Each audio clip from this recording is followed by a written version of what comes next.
Friends, मैं रुखसाना एक बार फिर से स्वागत करती हूँ आपका मेरे YouTube channel the fair foundation academy में।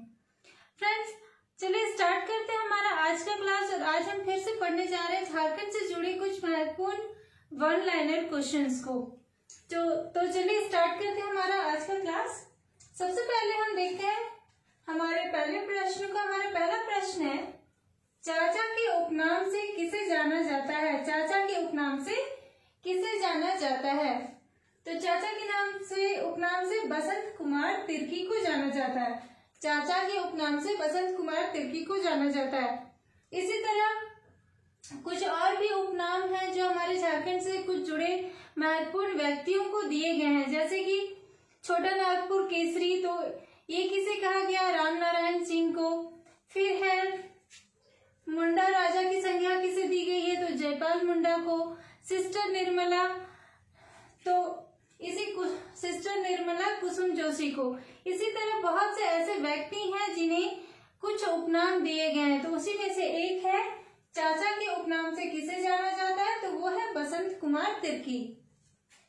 अगला है हमारा, बिरसा जैविक उद्यान की स्थापना कब हुई थी? कल हमने पढ़ा था बिरसा जैविक उद्यान कहाँ है, तो यह रांची में। और ये किसके नाम पर बना है? बिरसा मुंडा के नाम पर इसको बनाया गया है, इस उद्यान को। इनके नाम पे एयरपोर्ट भी बनाया गया, बिरसा मुंडा एयरपोर्ट। और ये जो बिरसा जैविक उद्यान है, इसकी स्थापना कब हुई थी? तो 1994 में हुई थी। बिरसा जैविक उद्यान की स्थापना 1994 में रांची के और माझी नामक स्थान में हुई थी।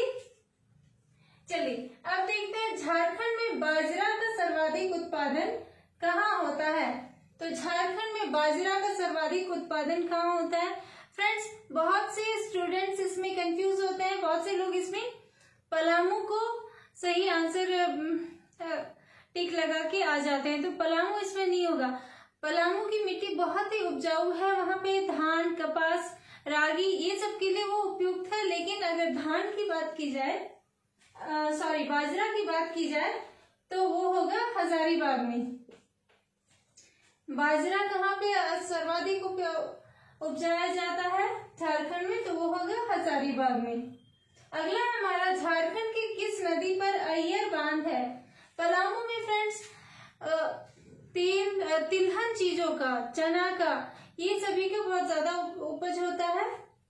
लेकिन अगर बाजरा की बात की जाए तो वो कहाँ होता है? वो होता है हजारीबाग में। अगला हमारा, झारखंड की किस नदी पर अय्यर बांध बना है? तो झारखंड की किस नदी पर अय्यर बांध बना है? वो बना है दामोदर नदी पर।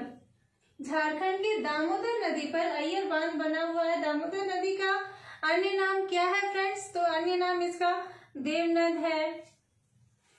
और ये दामोदर नदी पर एक संयुक्त परियोजना भी चलाई जा रही है, बहुउद्देशीय परियोजना, जो कि दामोदर घाटी परियोजना है। और ये दो राज्यों के बीच की है, झारखंड और पश्चिम बंगाल की योजना, जो कि दामोदर नदी पर है। चलिए अगला देखते हैं, भुरकुंडा कांच उद्योग किस देश के सहायता से स्थापित किया गया? भुरकुंडा कांच उद्योग, फ्रेंड्स सबसे पहले तो हम ये जानते हैं कि भुरकुंडा कांच उद्योग कहाँ है। तो भुरकुंडा कांच उद्योग झारखंड के रामगढ़ जिले में है। अभी किन्हीं कुछ कारणों से इसे बंद कर दिया गया, लेकिन इसका जो स्थापना हुआ था, ये किस देश के सहयोग से हुआ था? तो वो हुआ था जापान के सहयोग से। भुरकुंडा कांच उद्योग का स्थापना जापान के सहयोग से हुआ था। अगला है, लाह एवं तसर उत्पादन में झारखंड का भारत में कौन सा स्थान है? तो लाह और तसर के उत्पादन में झारखंड का भारत में कौन सा स्थान है? तो पहला स्थान है, प्रथम स्थान पर है इसके उत्पादन में झारखंड। अगला है, झारखंड का सर्वाधिक लिंगानुपात वाला जिला कौन है? झारखंड का सर्वाधिक लिंगानुपात वाला जिला कौन है? तो वो है पश्चिम सिंहभूम। झारखंड का सर्वाधिक लिंगानुपात वाला जिला पश्चिम सिंहभूम है। यहाँ का लिंगानुपात कितना है फ्रेंड्स? तो 1005 है यहाँ का लिंगानुपात। फ्रेंड्स, मैं बीच बीच में कुछ ऐसे पॉइंट्स भी बता रही हूँ जो कि इन प्रश्नों से जुड़े हुए हैं। अगर आप चाहें तो उसे कॉपी में नोट डाउन कर सकते हैं, जो कि आप बाद में रिवीजन कर सकें। अगला है हमारा कंबकट क्या है। तो कंबकट क्या है? कंबकट एक चित्रकारी है। कंबकट झारखंड की एक चित्रकारी है। फ्रेंड्स, जब हम चित्रकारी की बात कर रहे हैं तो एक और प्रश्न बनता है कि झारखंड के कौन से चित्रकारी को जीआई टैग मिला है? तो झारखंड के सोहराय और कोहबर चित्रकला को जीआई टैग मिला है। और ये कंबकट क्या है? ये एक चित्रकारी है। चलिए अगला प्रश्न देखते हैं। झारखंड के किस स्थान पर आदिम मानव द्वारा निर्मित चित्र मिले हैं? झारखंड के किस स्थान पर आदिम मानव द्वारा निर्मित चित्र मिले हैं? तो वो है इसको से। फिर है हमारा झारखंड के कितने जिले पश्चिम बंगाल की सीमा को स्पर्श करते हैं? झारखंड के कितने जिले पश्चिम बंगाल की सीमा को स्पर्श करते हैं? तो वो है 10 जिले। 10 जिले पश्चिम बंगाल की सीमा को स्पर्श करते हैं। फ्रेंड्स, जब मैंने झारखंड का मैप आप लोगों को बताया था, तो आप लोगों को बताया था कि हमारा जो झारखंड है 5 राज्यों से अपनी सीमा साझा करता है। कौन कौन सा? तो पश्चिम बंगाल है, उड़ीसा है, छत्तीसगढ़ है, उत्तर प्रदेश है और बिहार। तो इसमें हमें कभी कभी प्रश्न में पूछा जाता है कि पश्चिम बंगाल से कितने जिले सटे हुए हैं, या फिर बिहार से, छत्तीसगढ़ से, इन सभी राज्यों से हमारे झारखंड के कितने जिले सीमा साझा करते हैं। तो यहाँ मैंने बताया वो पश्चिम बंगाल से 10 जिले अपनी सीमा साझा करते हैं। उसी तरह बिहार से पूछा जाए तो बिहार से भी हमारा झारखंड 10 जिले स्पर्श करता है। फिर है उत्तर प्रदेश से, तो उत्तर प्रदेश से सिर्फ एक है, वो है गढ़वा जिला। उत्तर प्रदेश से सिर्फ एक ही जिला हमारा सीमा साझा करता है झारखंड का, जो कि है गढ़वा जिला। फिर है हमारा उड़ीसा। उड़ीसा से 4 जिले और छत्तीसगढ़ से भी 4 जिले।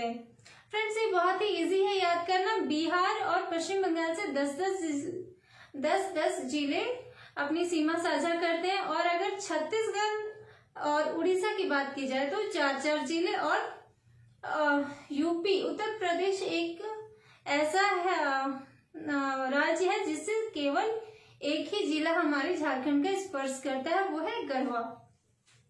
चलिए अब हम देखते हैं झारखंड पुलिस का ध्येय वाक्य क्या है। अगला प्रश्न है हमारा, झारखंड पुलिस का ध्येय वाक्य क्या है? तो वो है सेवा ही लक्ष्य, सेवा ही लक्ष्य है। अगला है हमारा, बाइबल का कुड़ुख में अनुवाद किसने किया? तो बाइबल का कुड़ुख में अनुवाद किसने किया था? बाइबल का कुड़ुख में अनुवाद रेडफर्ड हॉर्न ने किया था। अगर यही पूछा जाए कि बाइबल का हिंदी में अनुवाद किसने किया था, तो वो किया था फादर कामिल बुल्के। फादर कामिल बुल्के ने बाइबल का हिंदी में अनुवाद किया था। और कुड़ुख में किसने किया था? रेडफर्ड हॉर्न ने।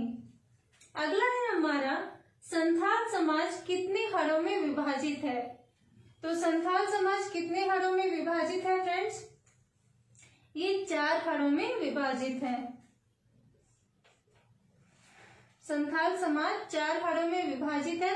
फ्रेंड्स, संथाल ही एक ऐसी जनजाति है जो हमारे झारखंड में सर्वाधिक पाई जाती है। सबसे ज्यादा सर्वाधिक अगर पूछा जाए कि हमारे झारखंड में कौन सी जनजाति पाई जाती है, तो संथाल, उसके बाद उरांव, उसके बाद मुंडा, उसके बाद हो जनजाति।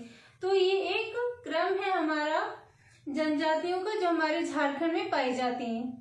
सर्वाधिक संथाल, फिर उरांव, फिर मुंडा, उसके बाद हो जनजाति। संथाल समाज कितने हरों में विभाजित है? तो ये 4 हरों में विभाजित है। अब हम देखते हैं हो जनजाति में वधु मूल्य को क्या कहा जाता है।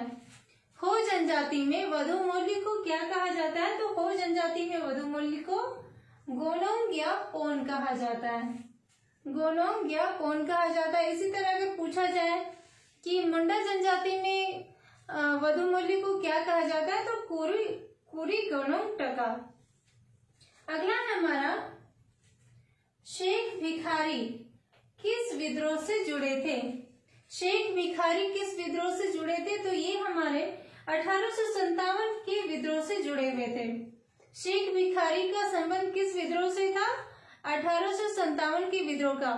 फ्रेंड्स, अगर पूछा जाए कि झारखंड में 1857 का विद्रोह कब शुरू हुआ, तो वो हुआ था 30 जुलाई 1857 को। चलिए अगला प्रश्न देखते हैं। झूम किस जनजाति से संबंधित है? झूम किस जनजाति से संबंधित है? तो यह है पहाड़िया जनजाति से। फिर है झारखंड के किस क्षेत्र में अंग्रेजों ने पहली बार प्रवेश किया? झारखंड के किस क्षेत्र में अंग्रेजों ने पहली बार प्रवेश किया? तो वो था सिंहभूम का क्षेत्र। तो अंग्रेजों का प्रवेश द्वार झारखंड में सबसे पहले कहाँ था? वो था सिंहभूम। अगर पूछा जाए छोटा नागपुर का प्रवेश द्वार, तो वो है चतरा। और अगर पूछा जाए कि झारखंड के किस क्षेत्र में अंग्रेजों ने पहली बार प्रवेश किया, तो सिंहभूम।